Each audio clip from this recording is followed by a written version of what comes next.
ultimately, I am just still to this day astounded that there is no one space that is not hospital that cares for the woman.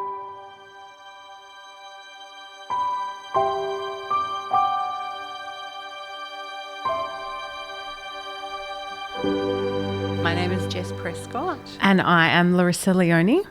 We are introducing ourselves and giving a little bit of a synopsis of who we are and why we're here and our intention for this podcast. So, Jess, take it away.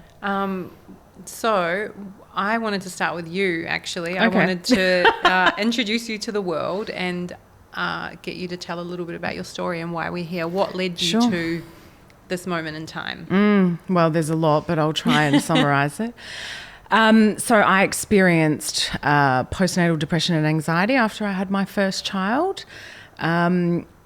And I remember, and I was diagnosed retrospectively, so it wasn't sort of till 12 months after that my husband and I knew we wanted to have another child, and I knew I wanted a different experience.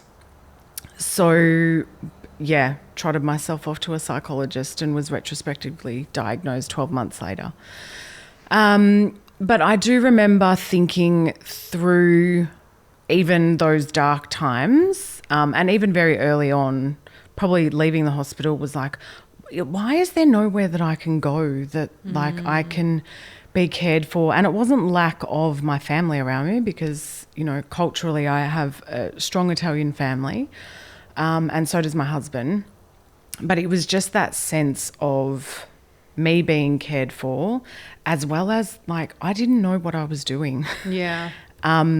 So, you know, there was always that thought of how is there not somewhere that I can go that's not hospital based as well. I think that was a really big part of it. So, and then life just carried on. So it was just kind of this thought. And then I crazily started a business while I was pregnant with my first child. And it ended up being an incredibly successful business and is still going to this day. I'm not a part of it anymore. But, you know, life just sort of carried on. And then I had my second child, and that was a very different experience, which, you know, we'll talk about all of these experiences in coming episodes. But that the idea always stayed with me, and it was always something that I observed externally, other women going through similar situations. And I suppose after then I had my second, I went back to work and still did all the things and then sold out of my business. And I thought, okay, but now is obviously the time that I need to put my new bootstraps on and find this new service to women. Create the space that didn't exist for you when you needed it. Yeah, and I just didn't want anyone to go through what I had been through. And, you know, it wasn't just me, it was Valentina as well. Yeah. And it was my husband. Yeah. So, you know, there was me physically going through it and mentally and emotionally going through it, but it does affect everyone around you. Yeah. So, yeah, and then COVID kind of hit and I was like, oh, wow, this is really giving me the time to sort of start focusing on it. And so, you know, all the little pieces started sort of coming together, and then divine timing happened and I met you because I knew that as much as I was a successful business person, I wasn't, aside from my personal experience, I wasn't a midwife, I wasn't a doula, I wasn't in that space. So I knew that I needed to gather a team around me that was going to carry this vision through to its physical form. Amazing. And that's sort of And how I can't we're wait to here. share what this vision looks like. Yes. Yeah, definitely. So now you. Okay, so I'm a mother of two. In stark contrast to you, I had a really beautiful time in both of my postpartums. Yeah. But becoming a mother unlocked something in me that gave me this burning desire to help mums, especially with food, because food is my love language, and I love cooking, and I really thrive when there's some kind of restriction there. So cooking food for new mums, you sort of have to know what phase of motherhood they're in, and you know, there's certain foods they shouldn't eat, and that really inspired me. So I had my first baby in Berlin, and I had an idea that when I moved back to Melbourne, I wanted to start a meal delivery business for new mums. So I did that. It was named Mama Goodness, and we were... And it's amazing. I eat the lactation cookies just for the cookies, and I'm not even lactating. So we were delivering food all over Melbourne for 3 years, but it was just so much work, and we burnt out big time. In that time, I also became a postpartum doula, so I was running Mama Goodness, but I was also doing in-home care for new mums, which I'm still doing. And I also wrote a book named Life After Birth. With beautiful Vaughan. With Vaughan, yeah, who will get on here at some stage, I'm sure. Absolutely. And through all of that, I met you. Yeah, so we met through a mutual friend. She was saying to me for ages, oh, you've got to meet Larissa, you've got to meet Larissa. And I was so busy at the time. I think I was finishing the book. I was like, yes, but it just didn't, happen until when it happened. It was just the most perfect. I'll never forget that phone call, that first phone call we had. I know.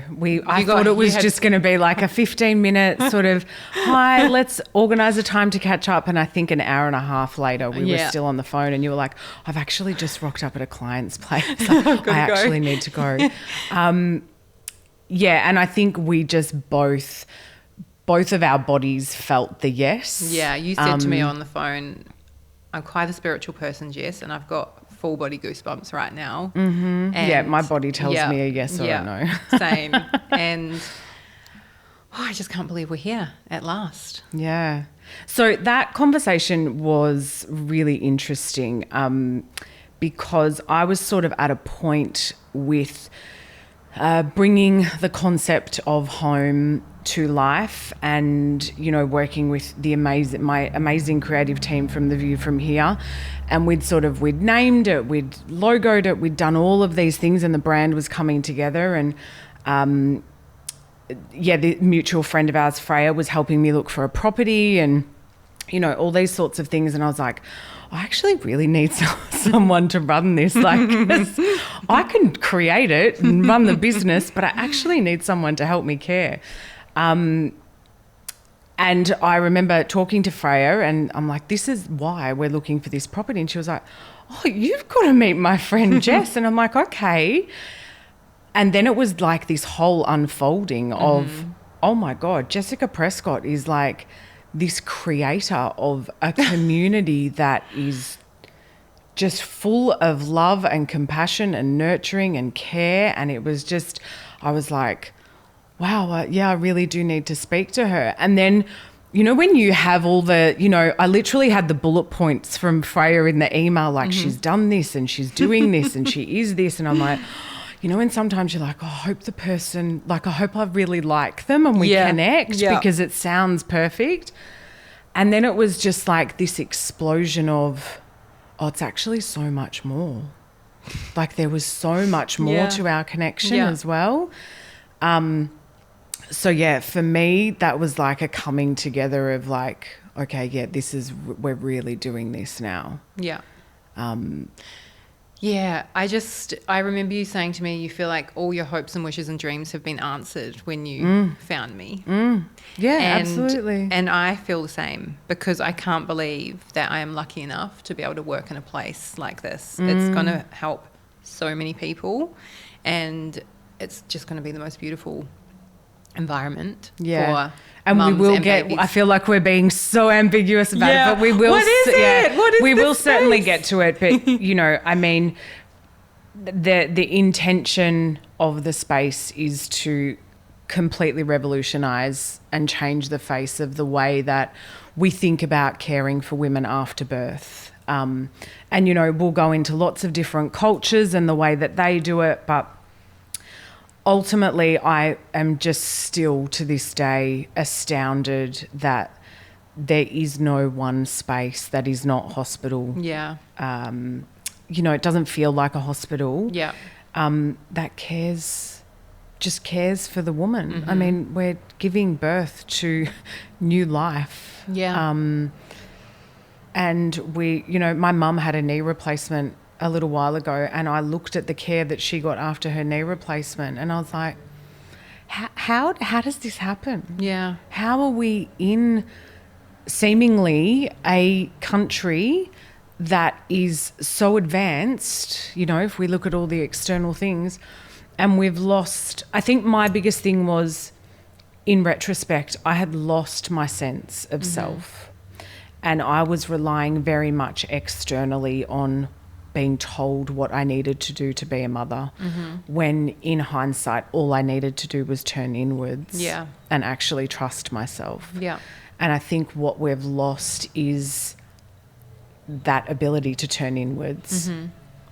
And there's also just, look at how many appointments you have with your care providers while you're pregnant. And then after your baby arrives, you kind of just get dropped.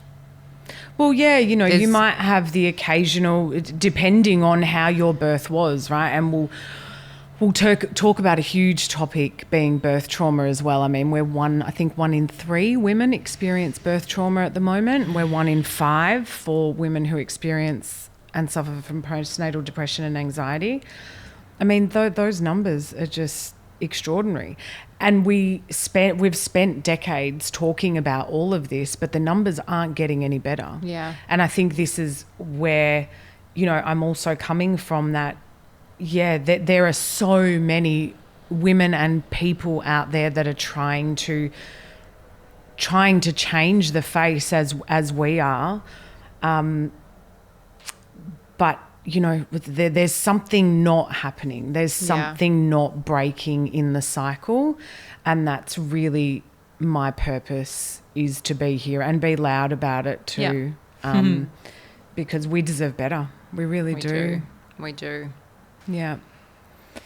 So the problem around the lack of care is known, and we are really here to revolutionise the way that we care for our women. Yeah, we're both here with this burning desire to make change. Yeah, and I think that's what the commonality was, our burning desire to create this change. So we will, in the next episode, we'll go into my story, your story, and we hope to have you tune in then. This podcast represents the opinions of our hosts and their guest speakers. Views and opinions expressed in the podcast are our own and do not represent that of our places of work. This podcast is for informational purposes only, and content here should not be taken as medical or professional advice. Please consult your healthcare professional for any personal recommendations and medical care. While we make every effort to ensure that the information we are sharing is accurate based on the best available information at the time of recording, we welcome any comments, suggestions or feedback via our website contact form, home.com.au/contact. Names and details of personal experiences may have been changed to allow for anonymity and privacy. To join the conversation, join us on social media at Home Postpartum.